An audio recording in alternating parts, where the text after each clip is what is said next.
Sakri road भागात फिरणाऱ्या बिबट्याला तात्काळ जेरबंद करा.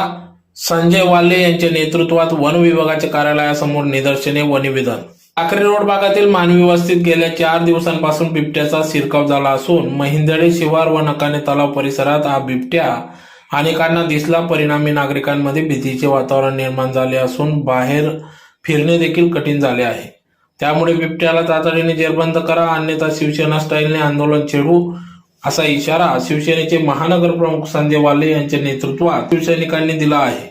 या संदर्भात आज सकाळी उपवन सुरक्षक यांना निवेदन देण्यात आले. कार्यालयाबाहेर निदर्शने करण्यात आली. सदर निवेदनात म्हटले आहे की शहरातील महिंदळे शिवारात कांती केबल्स व कल्पेश फॅक्टरी या ठिकाणी सोमवारी सकाळी बापू कुवर या सुरक्षा रक्षकास झुडपात बिबट्या दिसून आला. त्यांनी बिबट्याचे फोटो देखील घेतले आणि वस्तीत बिबट्या फिरल्याची माहिती मिळताच वन विभागाचे